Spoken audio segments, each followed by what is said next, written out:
we needed, we used operations on sets. We used union and intersection and complement, right? Those three operations on sets. Now, that worked fine because those three operations, they were closed under the language. What was the language? The language were. And we're talking DFAs, right? So the language were regular languages. Regular languages. They're the type of language that FAs, DFAs, finite automata, recognize. Okay. Now the problem is that when your languages are no longer just regular languages, but context-free languages. Now what are they? What is a context-free language? It's the set of strings that are generated by the grammar, by your context-free grammar. Okay. Now the problem is that for the set of when your set is a context-free language, a CFL, when you apply operations on. Let me go back and backtrack a bit and talk about just a bit of revision because we'll need it. The concept of closure. What does that mean? Well, in general, if you take a set and some operation on members of the set, typically the operator is usually, let's say, unary or binary.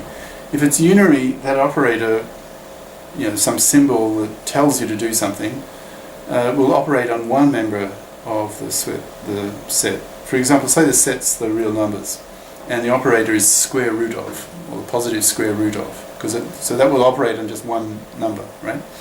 But say the operator is multiplication, multiply. The symbol is x to multiply.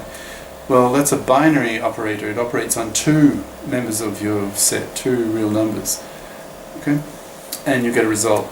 Now, if closure means that after you apply your operator, or you perform the operation, verb or noun, if the result is also a member of the set, for any combination of, for any operator, for any member of the set, or any pair of members of the set, for any pair, if the result always belongs to the set, that set is said to be closed under that operation, under that operator.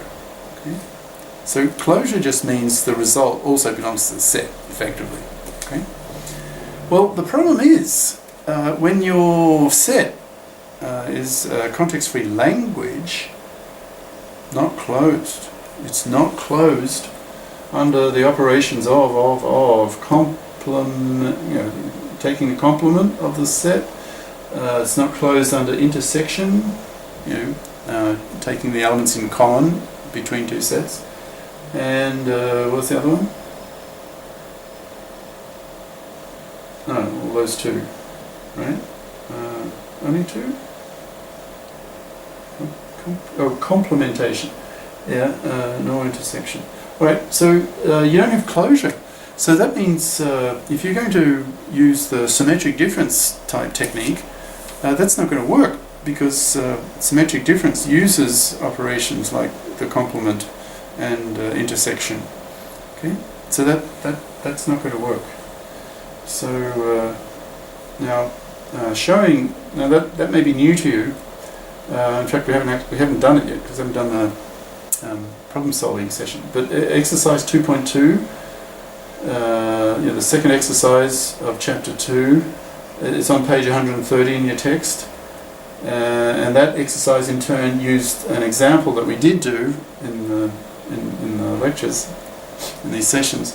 2.36, that's on page 128 of your text. Just a bit of a reminder, what was that example? Well, that languages that have these elements, A to the n, B to the n, C to the n, n is the non-negative integer, that that language is not a context-free language. It's not context-free. Okay, so you use that as to help prove this. And what are you proving here? Well, that the context-free language is not closed under complementing or intersecting. Okay, so you've got a problem. You can't use this technique to. You can't prove this using this because you can't use this in on the parametric difference. You can't find the language C or the L of C. You can't find that language that what is it? So the set of strings that belong to the first language but not belonging to the second language, or the set of strings that do belong to the second language but don't belong to the first language, and you union those two. Can't do that because complementation and intersection, they are not closed under the two operation for context-free languages, CFLs. Right? So you got a problem. Now it turns out, here we're sort of jumping ahead a bit, but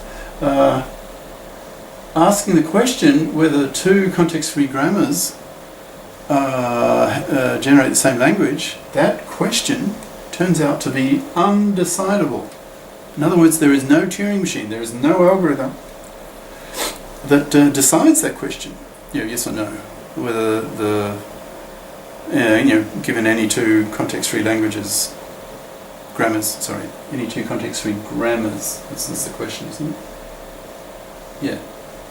Given any two context-free grammars, do they generate the same language?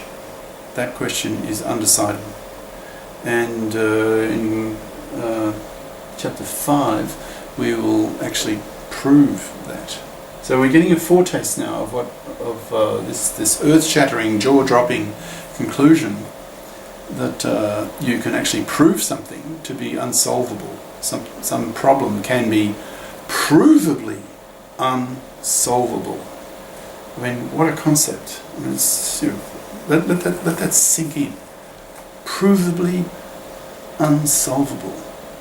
First time you hear it, sounds like an oxymoron, like a contradiction in terms. Like obese slimness, something like that. Sounds nuts. Right? Well, next session we will do